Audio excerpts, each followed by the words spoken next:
So the work week has ended. Is it still cool to say TGIF?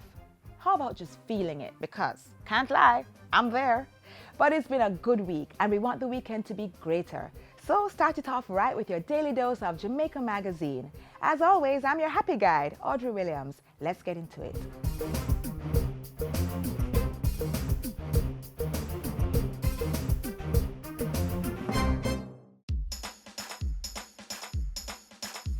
We want a productive Jamaica. We are not productive Jamaicans. Productivity to move forward on this land. Productivity, that's the way to go, we should understand. Productivity is the way to go for all us Jamaicans. Small business, big business, old and young, we are tell every woman and man. We want growth and prosperity for a better nation with a building plan. So we can build our product and sell our product and put more money in our hand. Our economy can rise to a level and build a better nation. Productivity to move forward on this land. Productivity, that's the way to go, we should understand. Productivity to move forward on this land. Productivity, that's the way to go, we should understand. Productivity. Productivity, Pathway to Prosperity. A message brought to you by the Jamaica Productivity Center, a department of the Ministry of Labor and Social Security.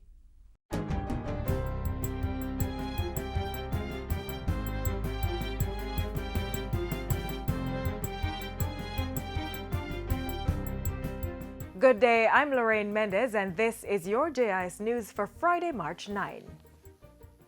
Jamaicans got the welcomed news yesterday that there will be no new taxes for the 2018-19 financial year. No revenue measures for fiscal year 2018-19. Read my lips, no new taxes. For the first time in 14 years, there is some relief for the Jamaican people. As he opened the budget debate, the finance minister declared that revenues and grants would fund most of the spending in the new financial year. We have seen that along with increased compliance measures, there has been tax revenue buoyancy. Of the $590.6 billion in projected revenues and grants, $518.4 billion will be earned from existing taxes. Another $60.9 billion will come from non-tax revenue, in addition to $2 billion in capital revenue and $9 billion of grants. To supplement these, the central government will need to borrow $103.2 billion, 48.4% less than fiscal year 2017-18. Parliament yesterday approved the government's budget of $773.7 billion for the financial year starting April 1. Jamaica has successfully passed the latest target set under the IMF precautionary standby arrangement. That news was delivered at a briefing at Jamaica House this morning. During his budget presentation yesterday, Finance Minister Audley Shaw said continuing to meet the structural benchmarks as the program enters its final year would require sustained cooperation across the society. It's important to note that this process will require constant and extensive consultation with stakeholders. It includes not only public sector workers, but also private sector clients and international development partners. At the same time, he said dependence on the program has reduced due to government success in lowering the debt-to-GDP ratio, modernizing the public sector, increasing the social safety net, and strengthening fiscal monetary buffers on the economy. Our program has now advanced to the point where IMF support is essentially an insurance policy. Jamaica has had no need to access any of the US $1.6 billion that is available to us right now. During yesterday's sitting of the House of Representatives, Dr. Nigel Clark was sworn in as the newly elected Member of Parliament for the St. Andrew Northwestern constituency. I, Nigel Andrew Lincoln Clark, do swear that I will be faithful and bear true allegiance to Jamaica, that I will uphold and defend the Constitution and laws of Jamaica. Dr. Clark became the Member of Parliament after a successful by-election on Monday with over 4,000 votes. He is replacing former Minister and Member of Parliament Derek Smith, who retired in January after 29 years in the seat. Ground was broken on Wednesday for the construction of a new police station in Port Maria, St. Mary. The 18-month project will begin on May 7. It will provide a permanent home for the Port Maria Police, who are currently occupying rented space. The approximately 21,000 square foot property will house a new building of 3 floors consisting of the headquarters for Area 2, which encompasses St. Mary, St. Anne and Portland. Why the 7th of May is because we are not going to be using a contractor. The project managers on this building will be the police themselves.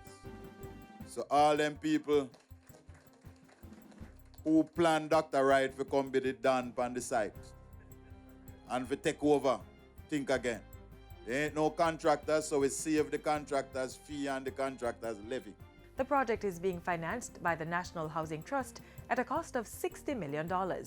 This, ladies and gentlemen, is the NHG's way to contribute to the provision of a safe and secure community for its contributors, for its mortgagors, and for businesses that operate in the area. The NHG's 5-year plan for St. Mary includes the implementation of over 300 housing solutions in areas such as Galena and Reddington.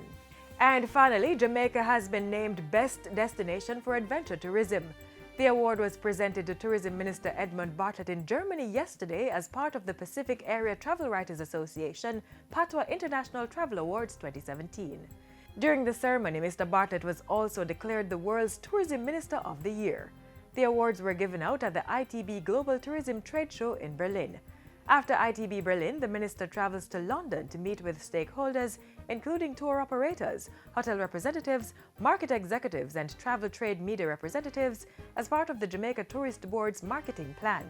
He returns to the island on March 14. And that's it for JIS News Today. I'm Lorraine Mendez. Thanks for watching.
Released in 1979, that classic by the late Jacob Miller took on new life when Warsaw Primary's little ones gave it a go at a recent ceremony to welcome upgrades to their school. That story is later in the magazine. But now, we open the 2018-2019 estimates of expenditure to examine what the Ministry of Culture, Gender, Entertainment and Sport has budgeted to support the Jacob Millers of today and advance the welfare of our athletes and women. Progress is impossible without real and sustainable change.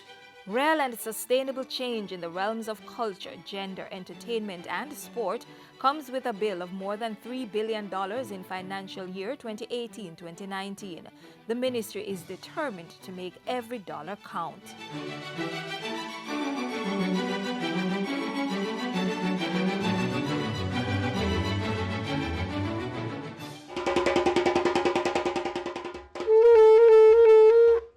The minister has said it. 2018, ladies and gentlemen, is a special year.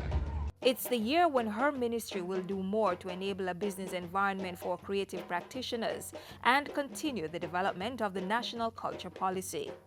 And we have a whole lot of wonderful heritage, songs and stories and proverbs. Critical culture and heritage agencies will be financed to keep our museums open, restore select national monuments, and rehabilitate the country's heritage sites. And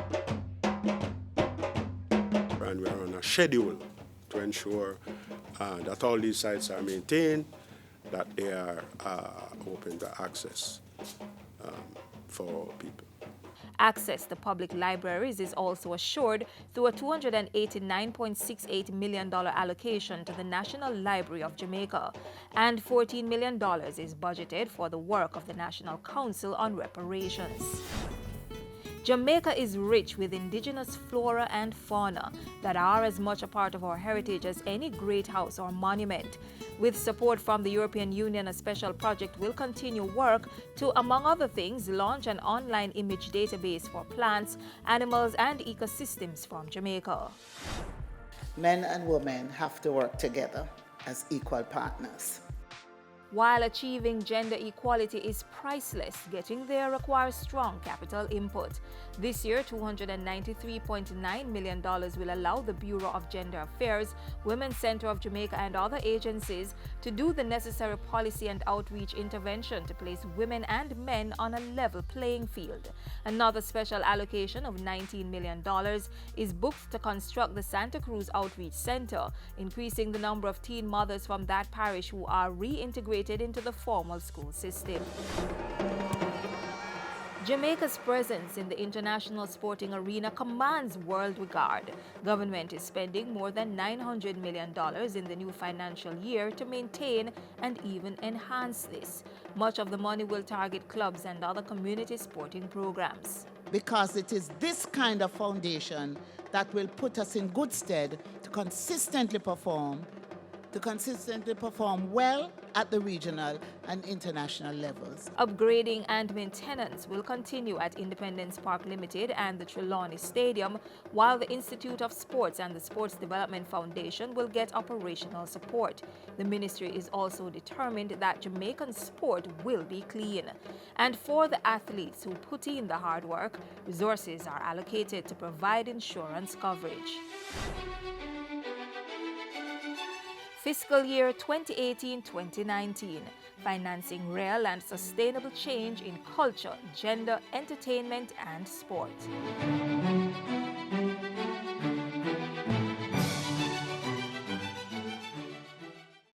Keep we island clean, so clean. From the peaks to the beach, so clean. No dirty up Jamaica, please don't do it. Keep we island clean, so clean. From the peaks to the beach, so clean. No dirty up Jamaica, please don't do it. No dash, no paper, no dash, no plastic. Dispose your garbage responsibly. No know how to recycle, learn it quick. And if you drop it, better pick up every piece of it. Plastics last forever, don't forget the bits. Cause when them touch the street, them end up in the sea. Collect pan the reef where they fish them feed. And when you want seafood, I eat your Keep eat. we island clean, so clean. From the peaks to the beach, so clean. No dirty up Jamaica, please don't do it. No dirty up Jamaica, no dirty up Jamaica, no dirty up Jamaica, no dirty up Jamaica. Welcome to Cross Keys High School in cool, cool Manchester. You are watching Jamaica Magazine. The world leaders in tourism policy, monitoring and delivery met not that long ago right here on our Fair Isle. The full impact of these engagements is still being realized, even as stakeholders declare it a success. Here is what unfolded in the second city. 3 days, over 40 hours of interaction and cultural exchange, 13 concurrent sessions, 7 plenaries, 1,400 participants with over 150 speakers. It was the flagship event in recognition of the United Nations International Year of Sustainable Tourism for Development 2017. This very monumental International Tourism Conference, today, we, the government and people of Jamaica, the World Bank Group, the IDB, and our collaborators are truly delighted to be presenting to the world the first ever global conference on job creation and inclusive growth, a public-private partnership for sustainable tourism development and growth.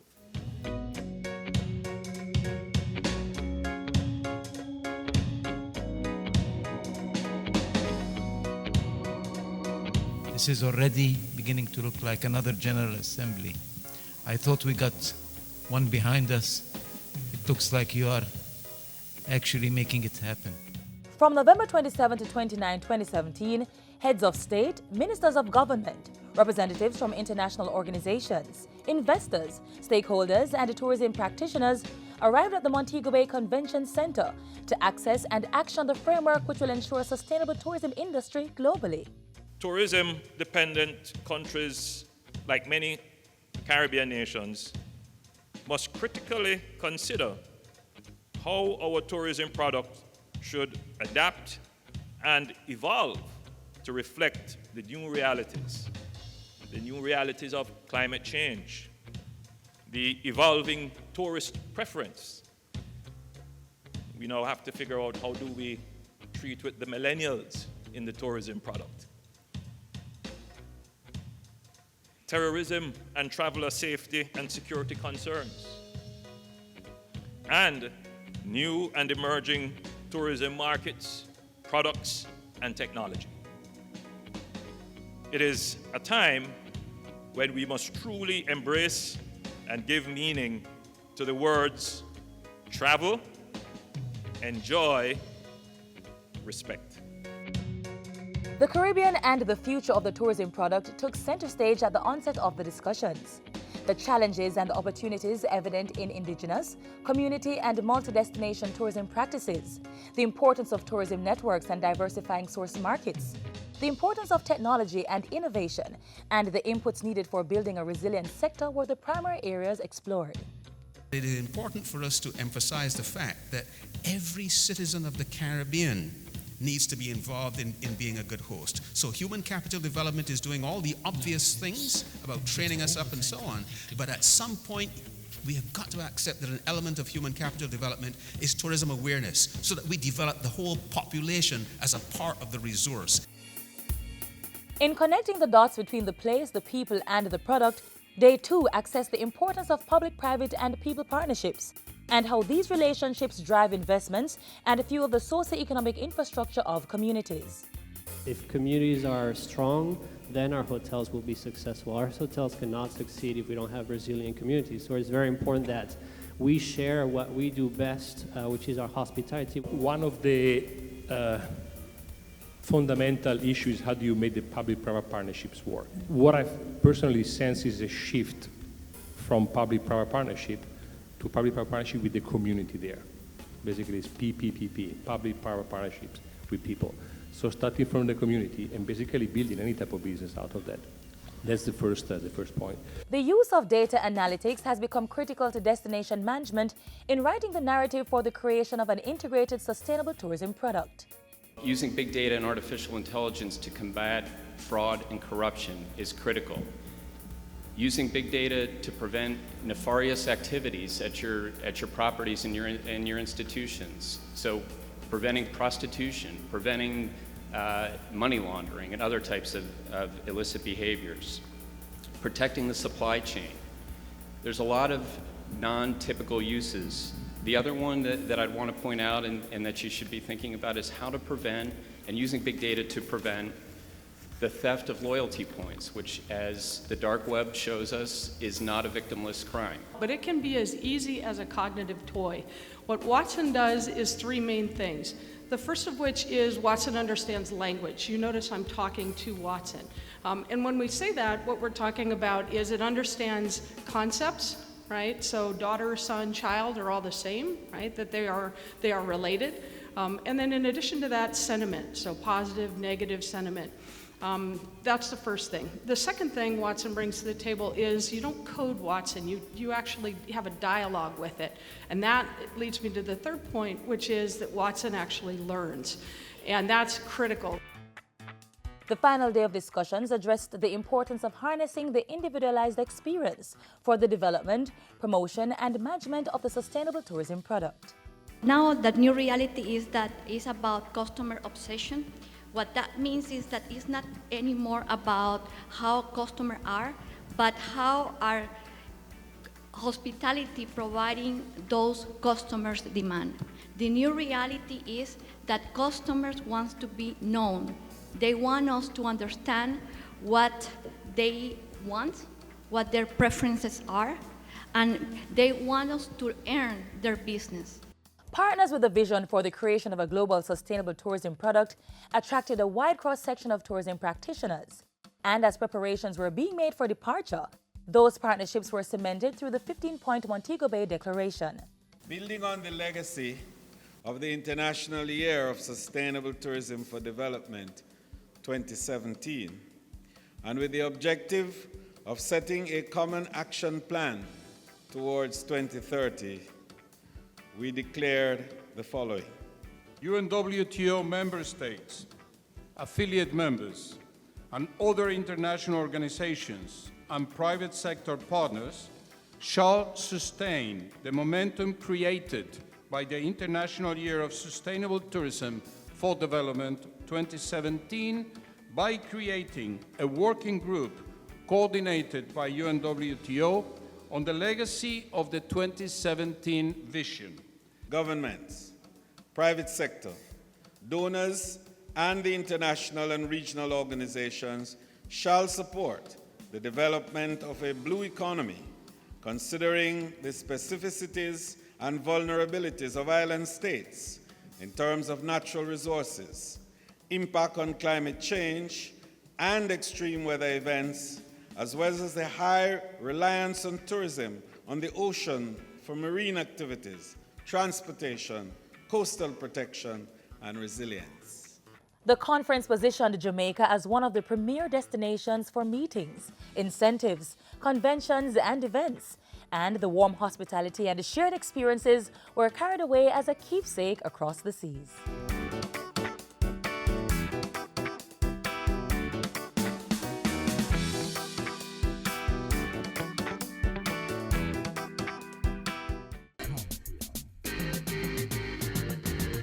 Stand up and get in the race. I can become the master of my destiny. Step up your stride, make we work like a harder. Do it like Veronica, Bolt and a Sapa. We can rise above the challenges and shine. Was with passion in your heart. Make a plan and stop all the idling. You think I saw? We reach out the edging. I can, you can. Like our Olympians, every Jamaican can. Receiving gifts is always nice. Nestled in the cool hills of the cockpit country is a school and community that have cause to say thanks. They were recent recipients of the gift of an improved learning space, and as they tell it, actually, let's let them tell it.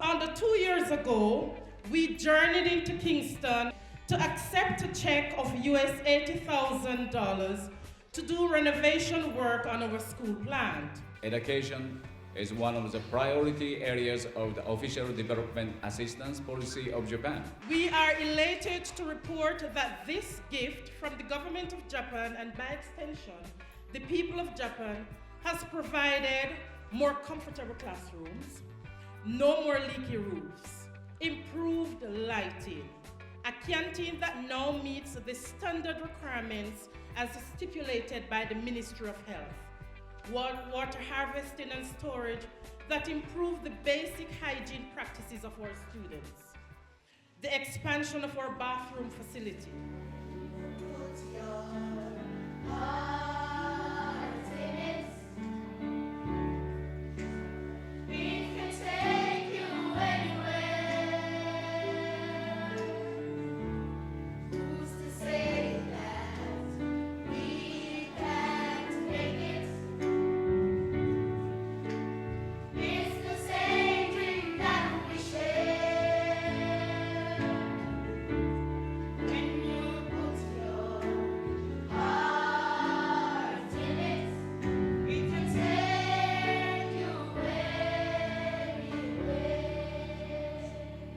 Ambassador, you and your country continues to support us, continue to inspire us. And once again, we assure you, sir, from my report, that you're getting strong ROI, you're getting strong returns on your investment. The impact of this project on academics, I am proud to report, the performance of our students have increased by more than 20% in all subjects sat in the last GSAT.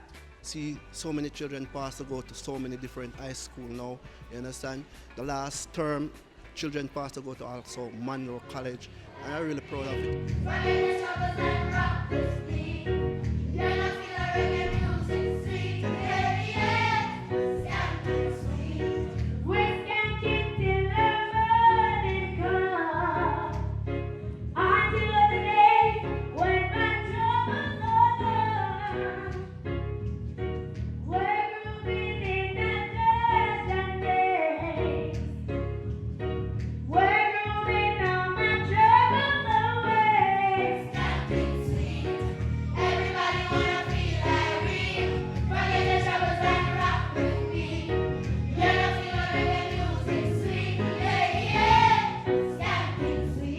We are really appreciative of the work that the Japanese have done. In my time coming here, we have like pit latrines.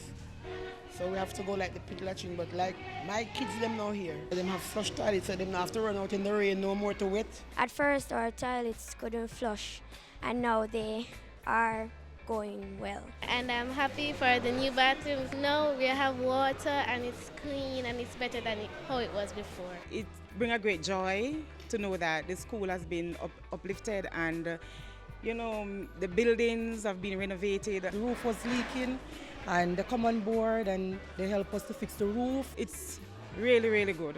It's comfortable now and the children, they have their own little time and thing where they can play and feeling safe and all of that. By focusing on human security, it is Japan's aim that no one should be left out from the development process, and everyone should be protected and empowered to achieve sustainable development.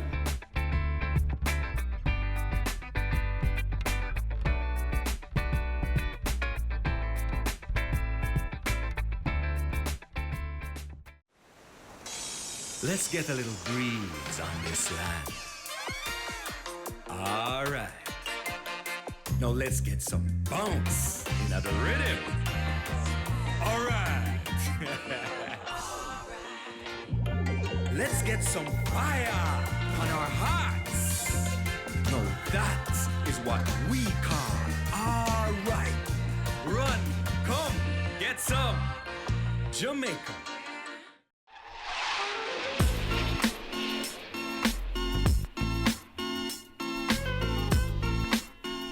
Yet again, our goal today was to educate, entertain, and share. I think we did that. What say you? Let your voice be heard through email or on our social media pages. See what else we have to offer at the heavily trafficked JIS website and enjoy our many videos on our YouTube channel. As for this show, we're out of time. Until the next installment, I'm Audrey Williams. Be good. This has been a production of the Jamaica Information Service, the voice of Jamaica.